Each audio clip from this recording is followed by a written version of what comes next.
யோவானுக்கு எழுதின சுவிசேஷம் 8ஆம் அதிகாரம் 12வது வசனம் இவ்விதமாய் சொல்லுகிறது. நான் உலகத்துக்கு ஒளியாய் இருக்கிறேன். என்னை பின்பற்றுகிறவன் இருளிலே நடவாமல் ஜீவ ஒளியை அடைந்திருப்பான் என்று இயேசு சொல்லுகிறார். இயேசுவை பின்பற்றுகிறவர்கள் ஜீவ ஒளியை அடைந்திருப்பார்கள். உலகத்தை பின்பற்றுகிறவர்கள் இருளை அடைந்திருப்பார்கள்.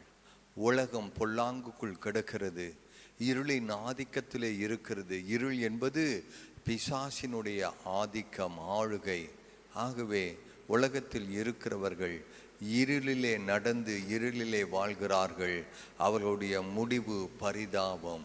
இருள், காரிருள் அவர்களை அழுகையும் பற்கடிப்பும் உள்ள அந்த நரகத்திலே அவர்கள் வேதனைப்படுவார்கள். அருமையான கர்த்தருடைய ஜனமே, உலகத்திலே காணப்படுகிற இருள்களில் இருந்து விலகி ஜீவ ஒளியை அடைய வேண்டும் என்றால் ஆண்டவராகிய இயேசுவை பின்பற்றுங்கள். உலகத்தில் பாவம் என்கிற இருள், பிசாசு என்கிற இருள், மரணம் என்கிற இருள் உலகத்தை ஆளுகை செய்கிறது.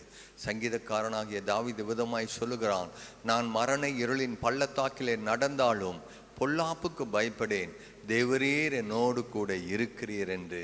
ஆம், இந்த உலகமாகிய இருளிலே நாம் வாழ்ந்தாலும் இயேசுவோடு கூட வாழும்போது அவர் நம்மோடு கூட இருந்து இருளை அகற்றி அவர் வெளிச்சத்திலே நம்மை நடத்துகிறார். உலகத்திலே வந்து எந்த மனுஷனையும் பிரகாசிப்பிக்க பண்ணுகிற மெய்யான ஒளி இயேசு என்று யோவான் 1:9 நாம் வாசிக்கிறோம். அந்த இயேசுவே மெய்யான ஒளி. அந்த இயேசுவை நாம் பின்பற்றும் பொழுது இருள் நம்முடைய வாழ்க்கை விட்டு அகன்று போகிறது. வெளிச்சத்தின் பிள்ளைகளாக, தேவனுடைய பிள்ளைகளாக மாறுகிறோம். ஜீவ ஒளியை அடைவோம் என்கிற நிச்சயத்தோடு வாழ்வோம். கர்த்தர் தாமே உங்களை ஆசீர்வதிப்பாராக. ஆமேன். God bless you.